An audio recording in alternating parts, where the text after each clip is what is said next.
Hello everyone, welcome to Intrinsic Intelligence YouTube channel, and today we are going to discuss on solid principles, which is one of the famous object-oriented design principles, and also it comes under low-level system design as well. Let's get started. So what is solid principles? So it is a best practice and we should consider it when developing any kind of applications. When we follow solid principles, our code will be easily readable, maintainable, and adaptable by other engineers. And if we want to grow at a larger scale, when we develop an application with solid principle concepts, when we want to, at a later stage, when we want to grow at certain scale, it will help us to grow. And it is also maintainable when we follow how the interfaces should be, how the classes should be, and how the relationship between the classes like parent-child relationship should be. The readability, maintainability for the long term, and to work in an agile environment, and it will be easily adaptable to other engineers or developers working in the project. So we should follow the solid principles. It is as we mentioned earlier, it is one of basic and famous object-oriented design principles. What is solid stands for? As we could see, S stands for single responsibility principle, O stands for open closed principle, L stands for Liskov substitution principle, and I stands for interface segregation principle.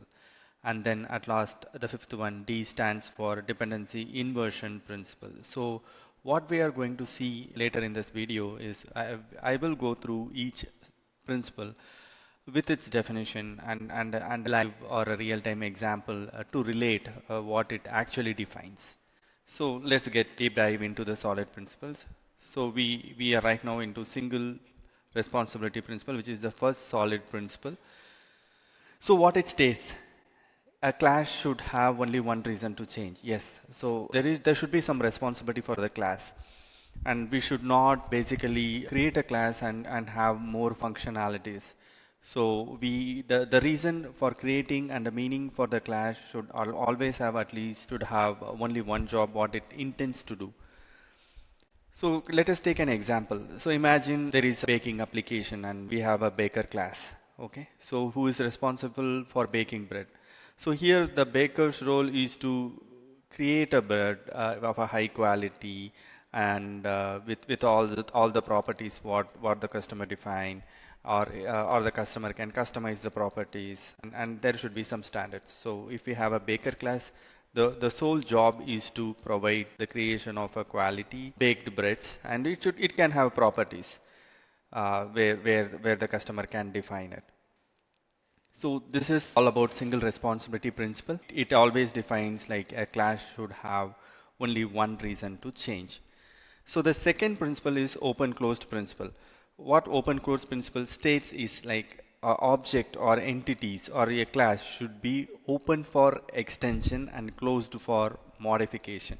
So the class should not be modified. Instead, it can extended by other class, and then they can add some more flavors like overridden to it. So they can change its behavior and state, etc. So consider the software entities. It could be functions, modules, classes. All should be open for extension and closed for modification. So it also means like if you extend a class, you can utilize the behavior of the class but not modify the class.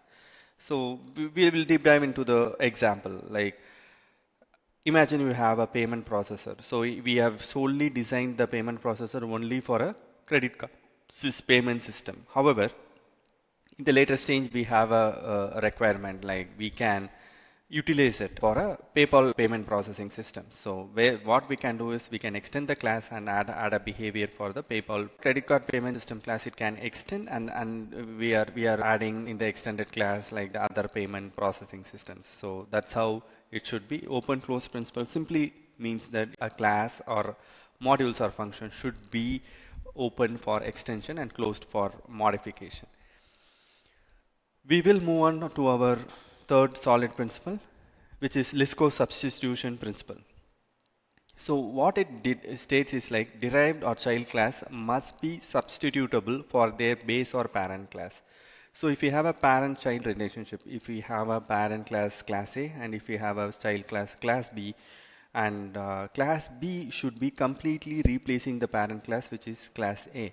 So we can rely only on class B as it overrides and have all the functionalities and behaviors of class A. So that is Liskov substitution principle, and we will go into one of the examples. Like consider we have a rectangle class which defines the principles and properties of a rectangle having four sides. So rectangle height can be of any value, width can be of any value. Height and width are the properties. So consider if we want to create a square, we do not need to create another square class. Instead, we can extend a rectangle class and place this height and width as a similar value. Consider it is 4 centimeter and 4 centimeter, height is 4 centimeter and width is 4 centimeter. So in this way, the rectangle class will give us the square value. So consider like if you have a rectangle class and I am a class A which provides a rectangle and class B which provides a square, and class B extends the rectangle class and it can override the values or properties of height and width. So class B can also with this height and width can produce a square, and also with this height and width can produce a rectangle. So class B completely replaces class A. So that is Liskov substitution principle. So derived or child classes must be substitutable for their base or parent class. I hope it is clear. And then the fourth solid principle is interface segregation principle. So what we generally will do is like we'll create an interface and we generally dump all the abstract methods into it. And it is also similar to kind of the first principle what we saw, single responsibility principle. So what it defines is like when we are providing an interface to a client, it should not be containing more methods. It should contain only the required abstract methods so that they can override it. So what it means, like if you have a larger interface, break down into multiple smaller interfaces. That is all about interface segregation principle. So one such real example is like suppose if we are entering into a restaurant and we are consider like if we both are vegetarians, and the waiter in the restaurant gave you the menu card where it contains vegetarian foods and also the non-vegetarian foods, and also some kinds of sweets, drinks, and all of it. But we were most into a vegetarian breakfast. So in this case, the menu should only contain the vegetarian menus. So it will reduce and help the clients to serve better. So in general, interface segregation principle is like a client should not be forced to implement all the interface that it does not use the rest of the methods inside the abstract methods inside the interface. So in general, what we have is a larger interfaces should be break down into smaller interfaces according to its responsibility model. So this is all about interface segregation principle. Let's move into our fifth principle, fifth and final principle, dependency inversion principle. Principle states is like high-level modules do not always depend on the low-level modules. Both should be depend on the abstractions. So the classical example of a dependency inversion principle is our Spring framework. So the entities must be depend on abstractions and not on concretions. So it should not be tightly coupled basically. So one such example is like in our day-to-day life, we all use either Git or GitHub to manage our version control. And when we do not know the specific details of the Git, how it internally works. We just connect to Git on the abstractions. We give them like what to check in, what push, what to pull. So these are all the high-level abstraction on what to fetch.